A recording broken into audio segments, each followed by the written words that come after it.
Alors ensuite, on vous propose deux interventions techniques.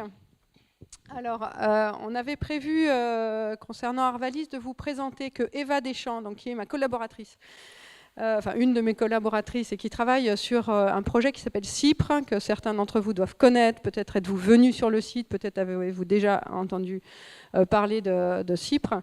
Elle devait intervenir, elle est malade, donc comme vous l'a dit Pierre ce matin, elle est malade, elle a la grippe, donc elle n'est pas là.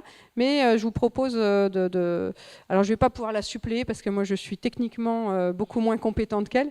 Mais en tout cas, vous avez tous les éléments dans le document et puis je vais, on va dire, voilà, vous présenter les grandes lignes de ce qu'on voulait vous présenter là. Donc ça, c'est une intervention sur voilà, qu'est-ce que nous, on a pu mettre en évidence et quels bénéfices on a pu mettre en évidence sur l'allongement des systèmes. Et puis ensuite, ce sera Quentin Lambert de Terrinovia qui interviendra plus spécifiquement sur des leviers techniques concernant les protéagineux. Alors, on a un site qui s'appelle CIPRE et qu'on a mis en place donc, sur des coteaux argilo-calcaires du Lauragais. Et l'objectif de ces essais, c'est un projet qui est interinstitut, Arvalis, Terrinovia et ITB, qu'on mène depuis 10 ans maintenant. Et on a voulu, en mettant en place ces essais qui vont comparer en fait une rotation témoin, la plus courante dans la région, avec une rotation ou un système où on a allongé, on a augmenté le nombre d'espèces cultivées, on a mis en place des couverts, et l'idée c'est de regarder et d'expérimenter. Donc on est chez nous, on est un institut, nous Arvalis, et donc on va mesurer plutôt assez finement des indicateurs qui peuvent être économiques, d'heures travaillées, d'adventices présentes, de rendement, voilà, donc de l'évaluation multicritère. Alors on a ce sur quoi on voulait, les trois thématiques sur lesquelles on voulait vous apporter des éléments de réflexion et puis de résultats, c'est sur la fertilisation à l'échelle du système, sur la fertilité des sols, et notamment par rapport au risque d'érosion, on est en coteau argilo-calcaire avec un risque érosif très fort, et puis sur la gestion du désherbage. Alors, tout comme le témoignage d'Olivier là précédemment, c'est-à-dire que là aussi on est un peu sur un temps long, enfin on est 10 ans, et on voit des choses au fur et à mesure. Donc au départ, les systèmes se ressemblent beaucoup, et puis après on voit des choses, on se dit ah c'est bon, c'est stable, mais en fait c'est jamais stabilisé, c'est jamais, tout ça est toujours en évolution, mais c'est en tout cas fort intéressant. Donc si je commence par la gestion de la fertilisation à l'échelle du système, donc là je vais juste vous présenter, alors c'est très petit mais vous l'avez sur vos documents, on a au-dessus les deux ronds, c'est le système témoin qui est basé sur une rotation blé dur tournesol qui était la rotation la plus courante il y a 10 ans, mais le céréale à paille tournesol reste la rotation la plus courante. Il y a 40 à 50% des parcelles qui ont dans le Lauragais qui continuent à être cultivées en céréales à paille tournesol. Il y a moins de blé dur, on l'a vu ce matin, mais il y a encore pas mal de blé. Et puis on a conçu un système, alors ce système qui vous est présenté là, il est de 8 ans, une rotation de 8 ans. Donc on se met en situation agriculteur, passage avec des outils agriculteurs, et on a intégré donc d'autres espèces. Alors on l'a conçu, on est arrivé à ce système-là, on est passé par d'autres systèmes, d'autres rotations avant, où on a fait des essais qui n'ont pas forcément été non plus gagnantes à tous les coups. On a essayé des cives et puis ça n'a pas marché, on a essayé du soja je crois, et puis finalement on a arrêté. Donc là aussi, ça fait partie de la réflexion quand on fait évoluer son système de production. C'est aussi de voir quelles sont les espèces et comment on peut, qu'est-ce qu'on peut cultiver. Là, vous pouvez voir qu'on a mis pas mal de cultures intermédiaires, d'été ou d'été suivi d'automne. Et puis on a intégré des protéagineux, pois d'hiver, pois chiches, du colza, et du sorgho. Alors il y a une année où on a aussi mis du maïs, c'est pour la petite provocation. Le maïs peut aussi être une culture de diversification dans les zones où il n'est pas cultivé, et on en voit maintenant pas mal en coteaux et en pluvial. Donc voilà les deux systèmes comparés, et à chaque fois je vais vous présenter quelques éléments chiffrés de ce qu'on observe et entre le système témoin et le système innovant.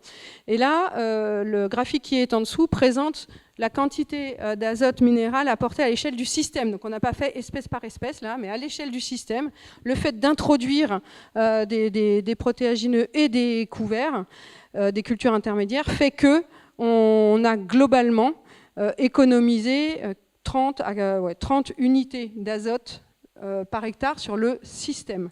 Donc chaque année, alors ici vous avez 2017-2024, donc ça dépend aussi à la fois des espèces qu'il y a dans le système, mais d'une façon générale, le fait d'introduire, d'allonger la rotation, d'introduire d'autres espèces, nous a permis de réduire la quantité d'azote apportée de 30 hectares. On sait aussi, puisque l'idée quand on a construit ces systèmes, c'était aussi de préserver les grandes filières.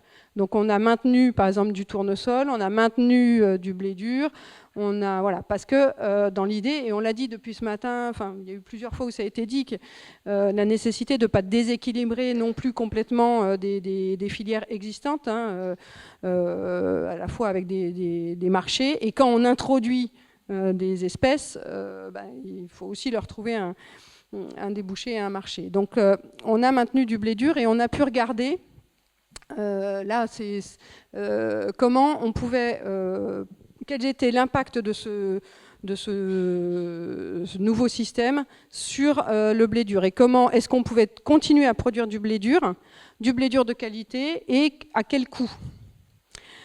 Quand on regarde, donc c'est assez intéressant, là c'est une moyenne 2019-2023 de tous les blés durs et on compare, donc en clair c'est le blé dur dans le système témoin et en plus foncé, en vert plus foncé, le blé dur dans le système innovant, et on a regardé le produit, le total des charges et toute la décomposition des charges. Ce qu'il faut retenir, c'est qu'on arrive, et c'est positif, on arrive à produire un blé dur, donc on a le même produit brut, c'est-à-dire que même la même rentabilité à l'hectare, et avec une réduction de charge de, alors là c'est très précis, 53 € par hectare en moyenne sur ces 4 années. Alors, il y a des charges opérationnelles qui augmentent et d'autres qui diminuent. Donc, par exemple, le fait d'introduire des cultures protéagineuses et des couverts, des cultures intermédiaires, fait qu'on a pu diminuer la dose d'azote, la dose d'engrais sur le blé dur, tout en maintenant la même qualité. On a des charges d'engrais qui ont été nettement diminuées. Par contre, il y a d'autres postes qui augmentent, et notamment les postes charge semences, puisqu'on augmente on achète des semences, notamment pour les couverts, et aussi herbicides, puisque ça c'est aussi un point marquant, il y a un grand enjeu autour du désherbage de ces systèmes, voilà, qu'ils soient, le fait d'allonger la rotation ne résout pas forcément simplement la gestion du désherbage. Donc je vais peut-être pas détailler parce que je suis moins compétente, mais en tout cas Eva, elle a détaillé en quoi, quels étaient les leviers qu'on a mis en œuvre qui nous ont permis de produire un blé dur de qualité en mettant moins d'azote. On a déjà changé la variété. Alors, ça paraît bête, mais on a pris une variété qui était moins exigeante en azote. En blé dur, il y a différentes exigences en azote. Une variété qui fait autant de protéines, mais en mettant un peu moins d'azote. Ensuite, on a pu valoriser la minéralisation et l'effet système et couvert. Et ensuite, on a aussi piloté en dynamique, bien sûr, puisqu'on est un pilotage plus précis. Deuxième point sur lequel on voulait insister, c'est la gestion du risque érosif. Donc en quoi, dans notre système, le fait d'allonger la rotation et de pouvoir insérer des cultures intermédiaires nous a permis de limiter et de diminuer le risque d'érosion. Alors ici, c'est 2 photos, je crois que c'est cette année, il me semble, sur les couverts estivales, puis suivi du couvert d'automne, avec des productions donc en tonnes par hectare qui sont assez importantes. Donc on fait deux suivis de couverts entre un blé dur et dans les intercultures longues. Et ça nous permet en gros de stocker une quarantaine de kilos d'azote qui est restitué après sur la culture suivante. Je vais passer parce que je suis pas suffisamment compétente, on va dire. Et on a pu observer, alors la fertilité des sols et le risque érosif, on va dire le risque d'érosion est très lié au taux de matière organique des sols, une des composantes de la fertilité des sols. C'est pas le seul facteur, mais enfin bon, il est quand même assez important. Là, c'est 2 photos, système innovant, système témoin. Après un orage, c'est des photos réelles de notre site. Et puis on fait des mesures en fait de matière organique du sol. Et on a mesuré donc au départ en 2015, on a mesuré en 2024. Et ce qu'on voit, alors bon, on a même sur il y a le témoin et l'innovant, même sur le témoin, on a un niveau de matière organique qui augmente un petit peu, mais surtout on voit que au départ, on était à même pas 1,4, 1,3 points de matière organique au départ en 2015, et que dans le système innovant, on a pu gagner 0,7% de matière organique. Donc ce qui est très important et qui a un effet visible sur l'érosion, et donc en diminuant l'érosion du sol. Alors le fait de couvrir aussi le plus possible, c'était un des objectifs, fait aussi qu'on diminue les périodes où il y a un sol nu et qui est érodé, qui est sensible à l'érosion, mais même en sol non couvert à l'implantation des cultures de printemps, c'est visible. Donc ça, c'est vraiment. On a pu observer aussi une augmentation de la masse de vers de terre aussi, sans pour autant augmenter le nombre de vers de terre, mais ils sont plus gros. Voilà, ils ont une plus grosse masse en tout cas, mais je ne vais pas détailler. Et puis pour finir, vous regarderez la gestion du désherbage dans la rotation. Alors en fait, ça c'est le point le plus sensible de notre expérimentation. Parce qu'on partait d'un système blé dur tournesol avec labour ou travail profond, enfin travail un peu profond, qui permet, c'est une évidence, de bien gérer quand même les graminées, à un système plus long avec moins de travail du sol. C'était aussi l'objectif, si on veut. Voilà, c'est une balance entre les différents indicateurs, et qui fait que là, on est vraiment très limite, toujours sur le fil du rasoir. On a voulu supprimer totalement le glyphosate et diminuer, un des objectifs, c'était vraiment de diminuer l'IFT herbicide, et ça on a du mal à le tenir parce que vite on a un développement très important de régras notamment. Donc on a mis quand même en place pas mal de leviers pour lutter contre les adventices. Ici, donc, les leviers qui existent, je vous l'ai dit, la rotation, mettre des cultures de printemps, quand on a des problèmes sur des cultures d'automne, de régras, le fait d'insérer des cultures de printemps permet effectivement d'améliorer en fait, la gestion par les espèces qui vont lever, le positionnement aussi des matières actives, enfin des produits et des matières actives, et puis aussi des plantes sarclées qui peuvent aussi aider sur des luttes mécaniques. Donc le travail du sol, qui fait qu'on ne s'interdit pas de retravailler le sol si on a des problèmes d'enherbement. Et puis également, on décale la date de semis, par exemple, des blés. Quand on voit qu'il y a, quand il y a beaucoup d'adventices, on se donne le droit de décaler la date de semis des blés, qui a un effet plutôt positif sur l'enherbement. Et puis l'intervention pompier, on l'a pas fait encore, mais ça c'est des choses qu'on étudie nous à l'Institut, c'est avec des broyeurs de menu paille, notamment à la récolte. Et ce qu'on retire de cet essai-là, je crois que c'est assez important, c'est que, en fait, je vais passer ça, vous regarderez, et puis si vous avez vraiment des questions, moi j'ai pas suivi l'essai d'assez près pour pouvoir vous le commenter correctement, donc je vous laisserai, et puis vous n'hésitez pas à recontacter Eva si vous avez des questions. Mais en fait, on réfléchit à avoir des recommandations selon les niveaux d'enherbement, avec des différents niveaux d'intervention. Si on a un enherbement entre 1 et 5 plantes par mètre carré, on peut introduire une deuxième culture d'été ou de printemps, un labour tous les 3 ou 4 ans, on décale la date de semis des serres à la paille, on fait un traitement prélevé puis post-levé, et on utilise à la fois désherbage combiné sur les cultures d'été, par exemple. Si on a un enherbement plus important, ce qui est le cas là sur notre site, une rotation plus diversifiée pour actionner la diversité des solutions chimiques. On alterne printemps-été et automne. On utilise la charrue des chômeuses, voire le labour avant du poids. 2 binages de culture d'été, plus un binage ou une hersétrie sur les serres à la paille. On broie les bords de champs ou les bords de parcelles. Et je vous parlais de la moissonneuse menu paille. Je ne reviens pas sur ces diapos-là, vous les avez. C'était pour vous montrer aussi qu'en 2019, où on a tenté d'arrêter le glyphosate et de réduire les herbicides, on a tout de suite, donc là on a dénombré les régras en fait, dans le système. Et dans le système innovant, on a vu tout de suite le nombre de régras qui commençait à monter de façon très importante.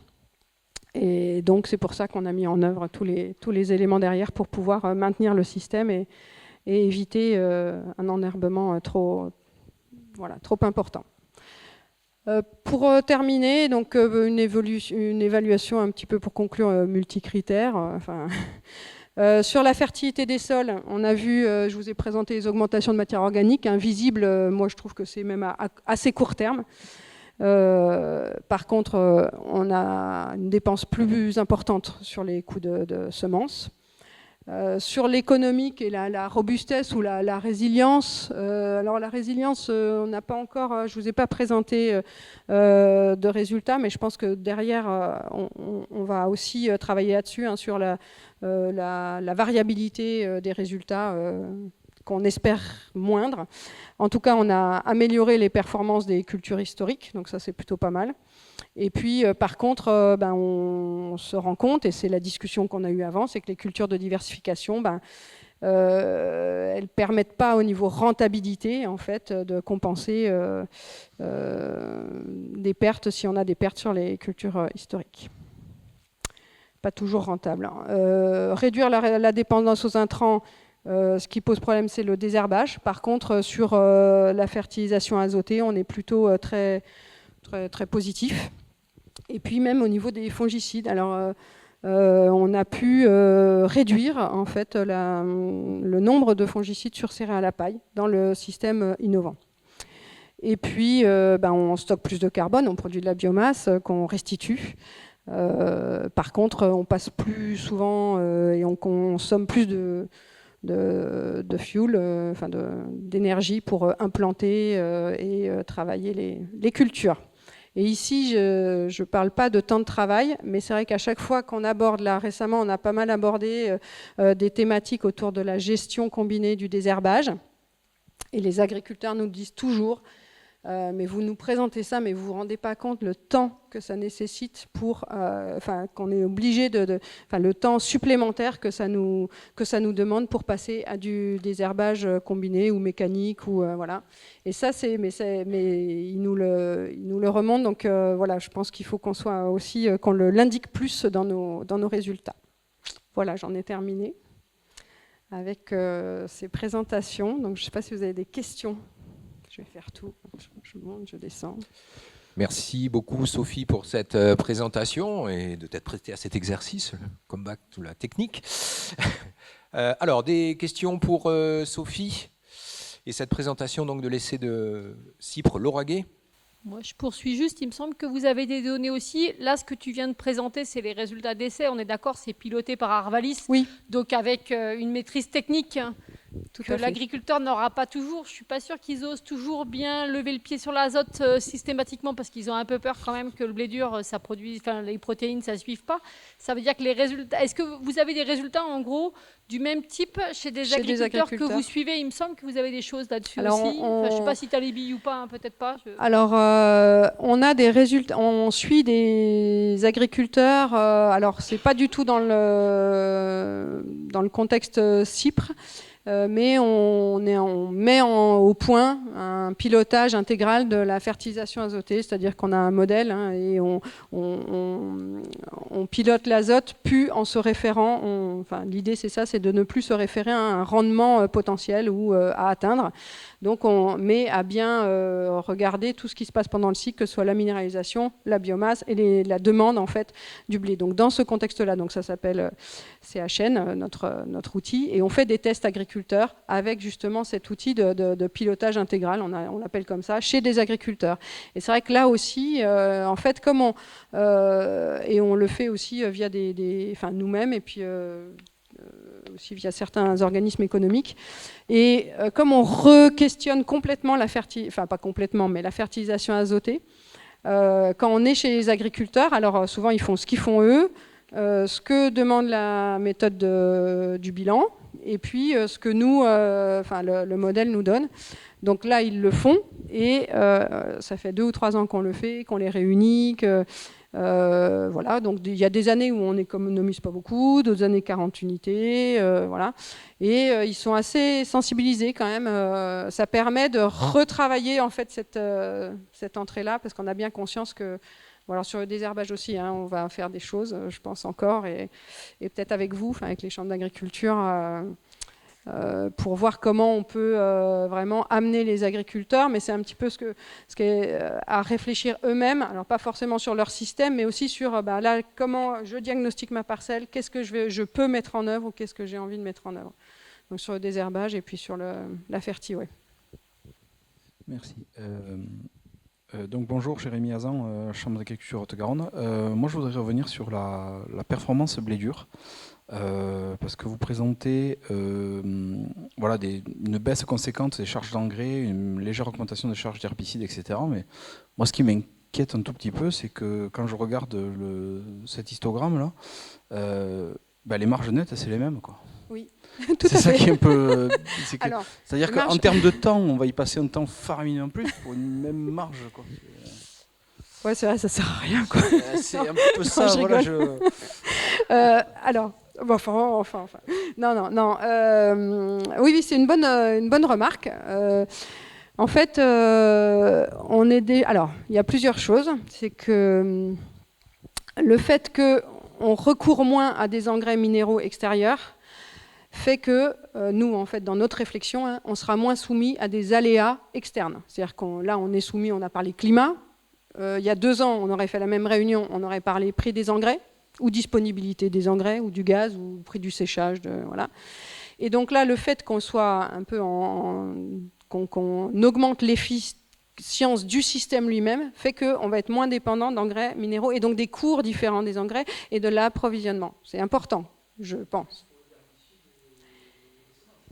Alors, mais c'est ça le truc, c'est que si on arrivait à tout faire... Voilà. Si on arrivait à avoir un système, l'idée, c'est on met un système qu'on pense le mieux possible et on l'évalue. Et il se trouve que, et c'est ce que j'ai dit, effectivement, sur les semences. Alors sur les semences, là, on a calculé, je crois que c'est calculé avec des semences achetées. On pourrait très bien refaire les calculs et voilà, sur des semences autoproduites. Alors ça peut être un gain. Sur les herbicides et le désherbage, c'est vrai que c'est un enjeu, je pense, très important, voilà, enfin majeur. On a des programmes par SADA voilà, de recherche qui démarrent et on va continuer à travailler sur l'enherbement, la gestion du désherbage. Oui, on fait le constat en fait que, c'est-à-dire que quand même le fait de mettre des cultures de printemps ne suffit pas à résoudre la problématique des herbages et à diminuer les coûts de désherbage, même sur les cultures d'automne. Donc voilà. Voilà. Mais on essaye de s'améliorer. Alors sachez quand même que dans les résultats ou les produits qui sont montrés là, on est plutôt plus performant que la moyenne des exploitations, que les exploitations agricoles, on va dire du Lauragais. Aussi, on est plutôt on produit un peu plus. Et même sur le témoin, d'ailleurs. On est bien au-delà des rendements moyens des exploitations. Mais l'objectif est bien d'avoir tout vert. Enfin, tout bien. Ok, on continue alors. Donc vous poursuivez CIPRE. Hein ? Donc vous poursuivez le dispositif. On continuera à travailler les systèmes, c'est sûr. Est-ce que ce sera dans le cadre de CIPRE ou pas CIPRE ? Tout ça, c'est en perpétuelle discussion stratégique de nos instituts nationaux. Mais en tout cas, nous, c'est clair qu'ici, on continuera à travailler système. Et CIPRE, moi, je suis assez fière de ce qu'on a pu mener collectivement, mais c'est chouette.